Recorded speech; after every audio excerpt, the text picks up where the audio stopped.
in NBC's great parade of new shows.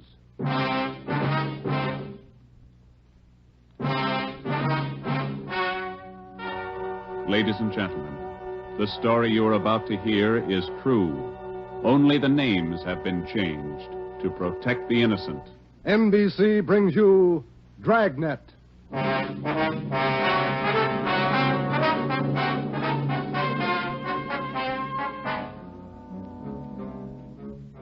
You're a detective sergeant.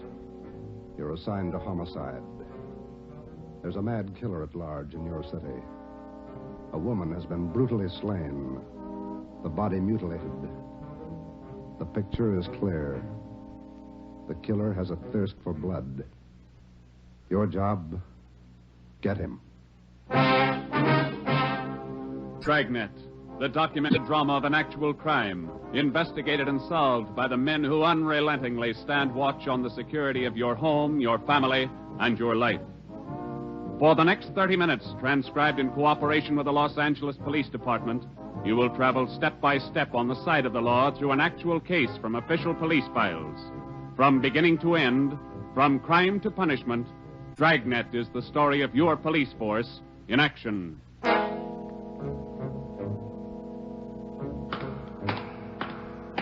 It was Wednesday, January 12th. It was raining in Los Angeles. We were working the night watch out of homicide. My partner's Ben Romero. The boss is Ed Backstrand, chief of detectives. My name's Friday. I was on the way back from the morgue, and it was 11:23 p.m. when I got to room 42.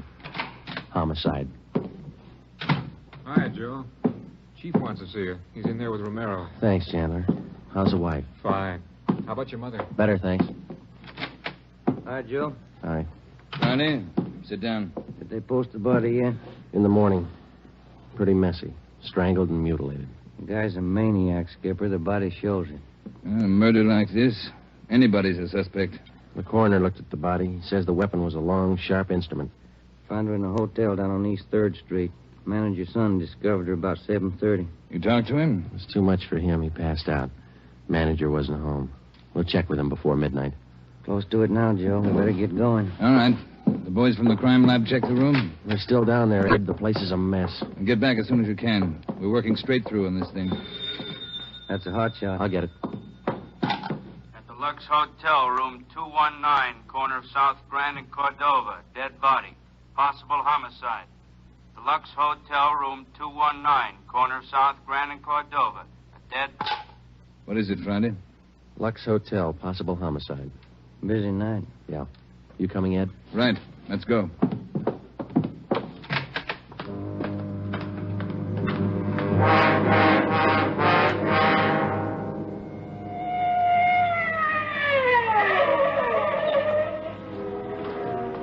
Six minutes later, Ed Backstrand, Ben, and I pulled up in front of the Lux Hotel. The manager met us at the door and led the way up a narrow stairway to the second floor. The room number was 219. We were prepared for the worst. We got it. You're right, Romero. The guy must be a maniac. 2 hotels, 2 murders. The same M.O. 3 of us made a brief inspection of the room at the Lux Hotel. We took a few notes on the appearance of the girl's body and a brief description. Apparently, she'd been strangled to death first, and then her body brutally mangled. Ben and I went back down to the lobby, and the manager, Mr. Ford, showed us the house book. The girl was registered together with a man, Mr. and Mrs. Philip Grant. We took the hotel register to have it checked for fingerprints and to photostat the handwriting. Ben notified the crime lab. Then we went back to the room and questioned the manager. Mr. and Mrs. Philip Grant, that's all I know. I never saw either one of them before tonight. When did they check in, Mr. Ford? About 3 hours ago. That's right, about 9. Maybe a little before. Did they register together? Yeah, a little before 9. They came in together. Did you let them in the room? Yes, sir, like I always do. It's a small place here, maybe not first class, but I treat people right. What did the man look like? Do you remember? I think so. Kind of tall. Young, maybe 30 or so. Husky fella. Had a mustache. How tall would you say, Mr. Ford?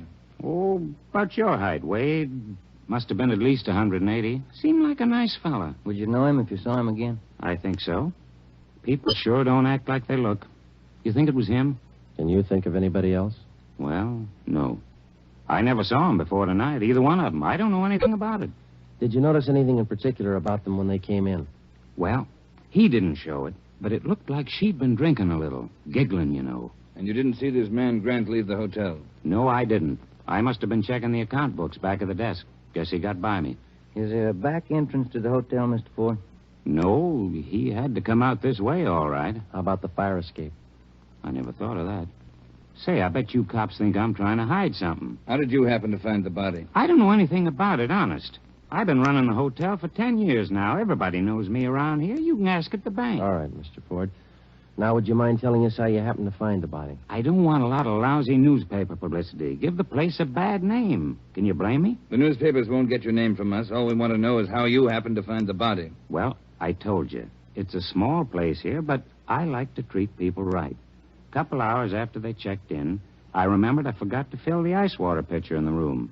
So I got some and took it up. The door was opened a little ways. It's got a bad catch on it, and the lights were on. I peeked in, and there she was. She was... Well, the guy must have been crazy. Do you remember what time it was when you found her? Well, just before I called the cops, about 11:30, I guess. All right, Ford, that's all for now. When the other officers get here, show them up, will you? Yes, sir, I sure will. Romero, Yes, Skipper? get on the phone downstairs and call the Metropolitan Division. Have them send us every available man from the reserve unit. We're going to patrol the area for the rest of the night. Right, Chief. Least we can do is make it hard for them. 2 murders in 7 hours. Yeah, both of them in a 3-block radius. Same pattern. It's got to be the same guy. All right, we got a description. What do you think? Well, when the reserve unit shows up, have them cover this whole section of town. Pick up everybody who even comes close to that guy's description. All right, Ed. It's got to go fast. We can't lose a minute. 1 hour either way, it might mean another body. Like this one. 9 minutes later, at 4 minutes past midnight, the men from the crime lab showed up. It started to drizzle. They went over the room in detail. They dusted everything in the room for fingerprints, the walls, the doors, the fixtures in the bathroom, the lamps, chairs, everything. They took samples of the girl's blood and her lipstick. Small pieces of flesh and human hair were found under the girl's fingernails. The nails were scraped carefully and the contents put in an envelope, marked and sealed. Ed Backstrand ordered pictures taken of the room and the girl's body from different angles. Every object in the room that could have any possible tie-in with a murder was photographed. It was raining. The rear of the hotel where the fire escape was overlooked a vacant lot. Ben had a hunch. While the lab men were at work, we left the hotel and circled around into the lot for a look at the ground directly underneath the fire escape ladder. It was raining hard now. Must be an easier way to make a living. Mud's almost up to my knee. Mine, too. Watch your step. You see any prints? No. Wait till my wife sees these new shoes. Put it on your expense account. Oh, real funny. Ben, get that light over here. Look. Yeah. Good set of prints. Lucky that rain didn't start turning to wash them out by now. Yeah, hand me that cover from the trash can over there. I'll cover them. Wait a minute. What? Here, on the edge of the fire escape ladder. Small hunk of cloth. Man's suit? Well, looks like it. Might have caught himself in that sharp corner. I got it. All right, come on, let's get back. Yeah, out of this mud bath. Joe, Huh? let me have a light. You catch anything? Hunk of wrapping paper in that trash can. Stains on it. Open it up. Look. Yeah, a butcher knife. We went back to the Lux Hotel, room 219. The lab men were tearing the room apart. It was 10 minutes to 1. We gave the blood-stained knife and the piece of cloth we found on the fire escape to Lieutenant Lee Jones, head of the crime lab. We told him about the footprints just below the fire escape ladder. The knife will help us, so will the cloth. I don't know about the footprints. You say you covered them? That's right, Lee. They still look in pretty good shape. Maybe we can do something if the rain hasn't broken them down too bad. Bracken. Yeah, Lieutenant? You and Sloan get downstairs and take a look at those prints. If they're good enough, get a torch, dry them out, and make a cast, right? Okay, Lieutenant. Come on, Sloan. That's about all I can do for you now, Ed. I think we got everything there is to get. All right, Jones. I'll follow you back to the lab in a couple of minutes. Okay, Ed. Good luck, fellas. Thanks, Lee. We're going to need it. All right, Friday. Romero, it's your baby for the rest of the night. Lee, get anything? Few prints, a woman's purse under the bed. Don't know if it's hers or not. No identification. You going to be at the crime lab, Ed? All night. As soon as we find anything, I'll let you know. Yeah? Gang of cops just came in the lobby. They asked for you. Must be the reserve men from Metropolitan. Tell them we'll be right down, Ford. Okay. You want us to handle it, Ed? That's right. Do just as I told you. Spread them out over the whole area. Cover the streets, the alleys, the flop houses, restaurants, bars, everything. You got a description to go on. Find the man that fits it. Right, Skipper. Don't forget, the guy's a killer twice over. I don't think he'd hesitate on you. Be careful. We went down to the lobby, and Ed Backstrand gave the reserve men their orders. Then Backstrand left, and Ben and I took over. We picked up another half-dozen men in addition to the men in the reserve unit. They were deployed over an area of a dozen square blocks. It was one of the toughest sections of the city. With a general description of the suspect, some of them were to travel on foot, some in cruiser cars. A few minutes before 1 a.m., there was a steady downpour. Visibility was bad. At 3 minutes past 1, the manhunt was on. For the first 30 minutes, Ben and I cruised the general area between East 3rd and College Streets and Alameda and Figueroa. No sign. The rain kept on. We sat and listened to the calls come in. 12A, call your station. 12A, KMA 367. Attention, all units. Recovered license plates in the 6th column. 4 Young, 7690. 41R, 788 Standard Avenue at 373. 41R, KMA 367. Unit 71 at 2816 West La Cienega, a 507 party. What do you think, Joe? Any hunches? I think he's still around, somewhere inside these 12 blocks. I'd bet on it. 5? All right, you're on. Want to check out a couple of these bars along here? Getting on to closing time. It's a good idea. Pull over, huh? All right, let's check him for the next couple of blocks, huh? Right. For the next 6 blocks until closing time, Ben and I checked every bar and every informant we met along the way. The questions got to be automatic. Have you seen a man answering this description? Tall, dark, about 5 feet 11, 180 pounds, well-built, mustache, about 30 years old. The answer's got to be automatic, too. Sorry, officer, I haven't seen him. No, can't remember him. Try the place down the street. We kept on checking the bars until they closed for the night. Then we started on the all-night restaurants and coffee counters. We did plenty of legwork for the next hour. Not a trace. About 2:30, the rain let up a little, and then it started in heavy all over again. That finishes that block. Yeah, I better get the radio on. Yeah. Beautiful weather. By the bucketful. You want to smoke? Thank you. Control 4 to Unit 80K. Is Your that a match? location, please. Yeah. 80K, your location. KMA 367. That's us, Joe. You want to take it? Yeah, I got it. 80K to Control 4. 80K to Control 4. Our location, corner of Alameda and Commercial. KMA 367. 80K, stand by. Something doing. Maybe. No, hold on a minute. Control 4 to 80K. Go to the crime lab, code 2.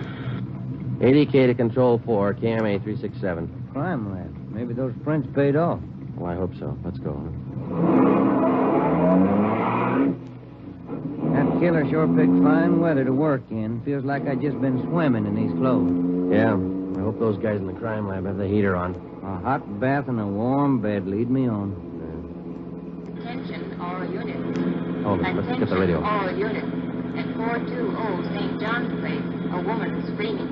At 420 St. John's Place, a woman... All right, double around, Ben. Hit the siren. I'll get the light. Right, hold on. Left turn on the market, is that right? Yeah, watch out for those car tracks. They're wet. Hold on again. The alley up ahead to your right, huh? All right, pull up, Ben. Put the street light over there. There you are. All right, come on. Let's go. Officer! Officer, over here! All right, what happened? Let's have it. This girl, Rita, she was coming home up the street. A man, he tried to grab her. He slashed her coat. Look at her. I saw him as he ran under the street light. Where'd he go? Down that way, down the alley, over that fence there. A big man. Davis, you there? Yeah, Joe. All right, Ben, go with Davis. Circle behind the alley. See what you can find. I'll call in. All right, come on, Dave. Yeah. Officer, look at her face. What's wrong with her? Severe state of shock, it looks like. Get her in the house, huh? I'll call an ambulance.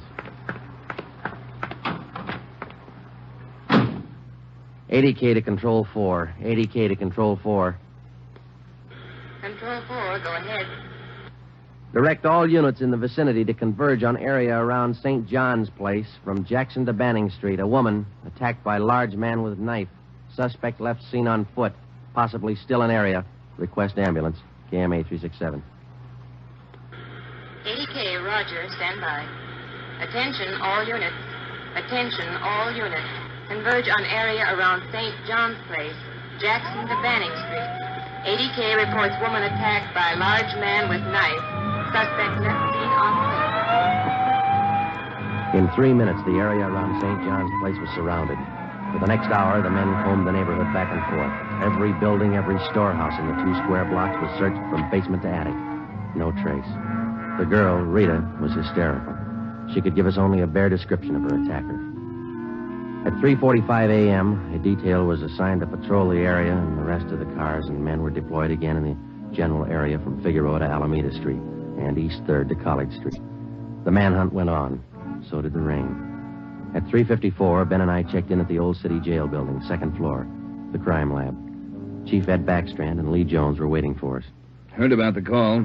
How'd he get away? Not sure it was him, Skipper. How do you mean? Well, the girl wasn't hurt bad for one thing. No attempted strangling. For another thing, the guy stole her purse. That doesn't sound like the man we're after. Did you get a description from the girl? Didn't jibe too well, what she gave us. She was pretty hysterical. And you raked the neighborhood good? Every corner. Not a sign. You find anything? Yeah. Jones? Yeah, Ed. Fill them in, will you? Not one print on that knife you found, boys. Blood, but not a print. Your killer's crazy like a fox. And how about the scrapings from the girl's fingernails, Lee? Didn't help too much. Really do. Not enough to go on. Gotta have a fair-sized bit of flesh to run it for papal ridges. All we found under the girl's fingernails were small bits of skin. Yeah? She probably scratched the guy up some. Might have drawn blood. We had more luck with the footprints. You get an impression? Dried out the ground with torches and cast them. About size 10B. That's fine, Lee. But how about the prints? Only good one was a thumb. Real good. Got it off the wall near the light switch in the bathroom. Did you classify it yet? Yep. Found it in our single fingerprint file. The print belongs to a man by the name of Long. Robert Long. You got a record, Ed? Yeah. Misdemeanor. 2 arrests for drunkenness last October. Petty theft in December. The mama sheet shows a dishonorable discharge from the United States Coast Guard in 1946. Age 29, 192 pounds, 5 feet 10 inches, dark hair, dark eyes. That's close enough. We got even closer, Joe. Long works as a counterman at the Cottage Cafe down on South Flower. Started there last week on the early morning shift, but he didn't show up for work last night. Good. Where'd you get the tip? The knife you boys found. It didn't have any prints, but it had a brand on it. We ran it down. It was taken from the Cottage Cafe. Mm-hmm. Any address on this Robert Long, Ed? Yeah, got it from his boss. Rooming house on East 1st. Landlady says he hasn't been home in 2 nights. Yeah, now we wait. Rooming house is staked out, and so is the Cottage Cafe, just in case Long decides to show up for work this morning. What time you got, Romero? 6 minutes past 4. All right. We've got every indication that Robert Long's the man we're after. His description, fingerprints, the knife, the footprint, his size. Maybe we're wrong. I don't think so. How about a motive, Ed? I think Robert Long likes to kill. He's thirsty for it. None of the victims were criminally attacked. They were strangled. Bodies mutilated. How about robbery? No. 2 of the women he killed had money in their purses. He didn't touch it. Well, what's next, Skipper? Back on the street? Figueroa to Alameda. East 3rd to College Street. Keep an net around that area and work it back and forth until we're positive he's not inside. I think he is.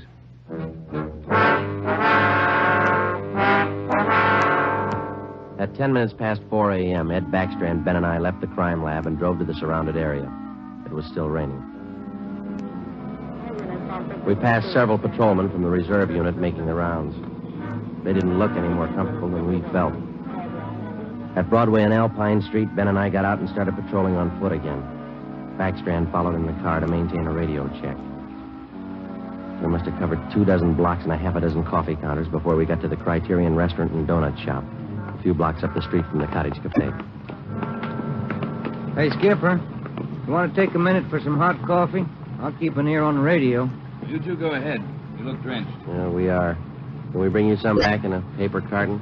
Fine, thanks. Cream. No sugar. All right, Ed. Come on, Ben.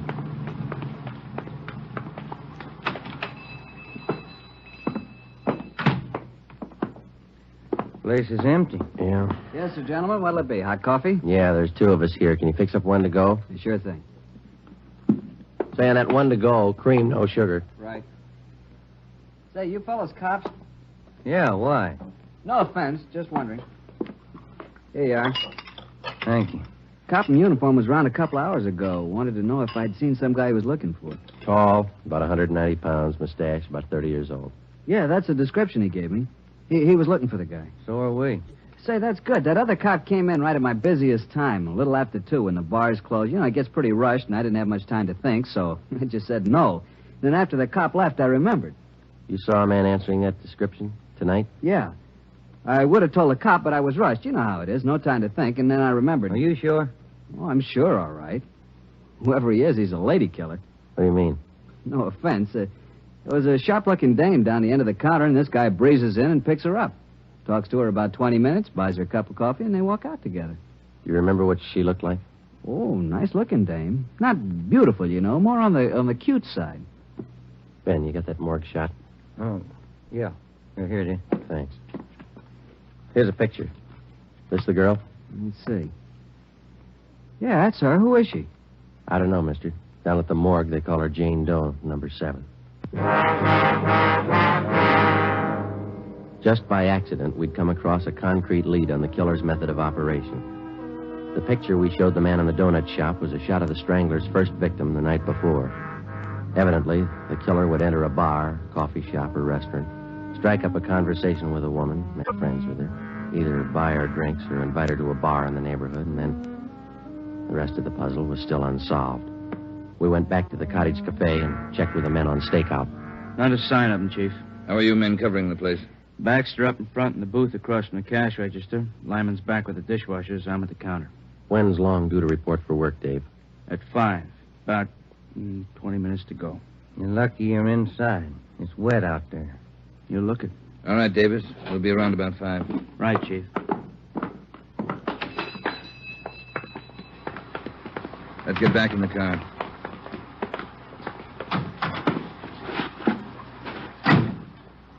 Where to, Skipper? Cruise the next 2 blocks, but don't go too far. If Long shows up for work this morning, we want to be around. The next 10 minutes dragged by. The rain kept on. Backstrand chewed nervously on a cigar. At South Flower and First Street, the sewers were clogged with street refuse. The rain backed up and filled the intersection. A group of aircraft workers huddled together in a doorway on one corner, waiting for the bus. It was cold and damp. I opened one of the back windows in the car to get some fresh air in. Off in the distance and close by, we could hear the sounds of a big city waking up slow to a rainy January morning. It was 8 minutes to 5. Attention all units. Attention all units. At 780 East Main, a restaurant. Man answering description of murder suspect. All right, Romero, step on it. Right, Skipper. About 10 blocks away, Ed. Who's going to cover the men at the cottage cafe? If this is a blind lead, it won't take us long to find out. They can handle it alone if they have to. Hang on. Look out. We're skidding. That was a close one, Ben. Yeah. If this is the guy, I owe you $5, right? Yeah. Attention all units. Additional information on your call to 780 East Main. Officers in pursuit of suspect. Suspect is on foot. Step on it, Romero. Attention all 2 more blocks, Skipper. Watch it, Ben. Next one to the left. Got it. That's the joint up ahead there. All right, watch your step and don't take chances. Don't play with it. Right. Here we go.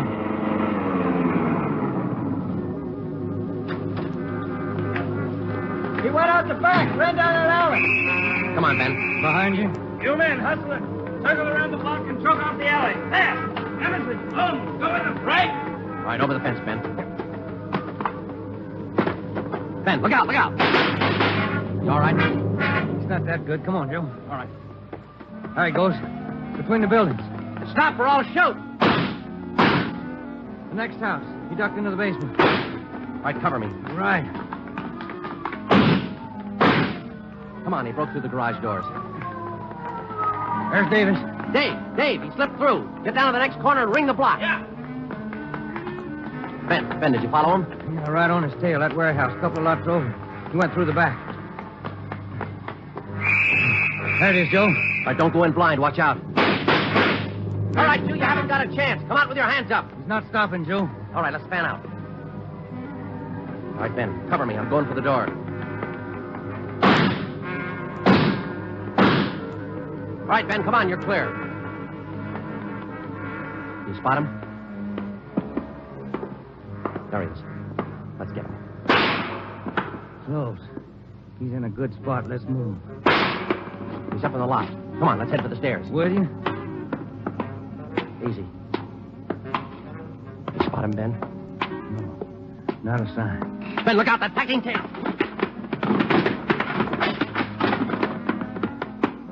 Kind of close, huh, Joe? Yeah. Let's get that punk now. Now, Joe, there's another one. All right, you. We got the warehouse surrounded. Come on down. All right, then we'll blast you out. Joe, he's dropping down the ladder. He's going for the front door. They're waiting for you with Tommy guns out there. They'll cut you down. Stop. Joe, he's got the door open. He's making a break for it. He's crazy. He's trying to shoot his way out.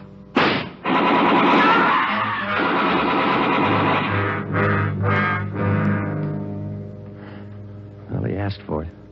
Yeah. Let's take a look.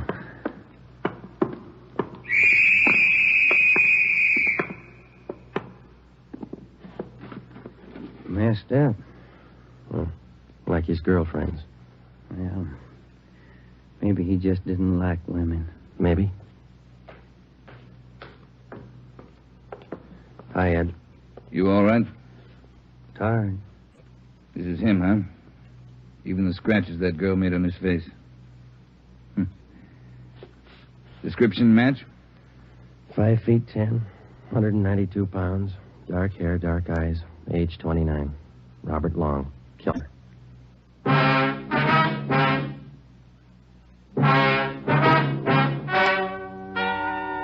The story you have just heard is true. Only the names were changed to protect the innocent.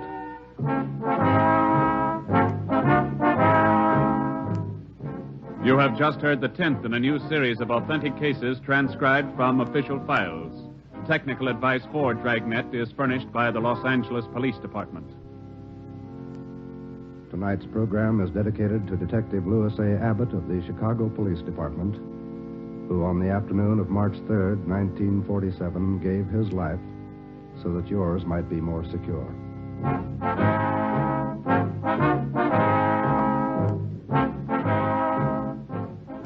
Dragnet came to you from Los Angeles. If you enjoyed tonight's production of Dragnet, you'll probably want to listen this Saturday evening to a pair of adventure shows featuring two well-known Hollywood personalities. You'll enjoy Brian Donlevy, star of Dangerous Assignment. Also on Saturday's schedule is Richard Diamond, private detective, as played by the screen's romantic tough guy, Dick Powell. Listen to both of these exciting programs this Saturday over most of these NBC stations. This is NBC, the national broadcasting company.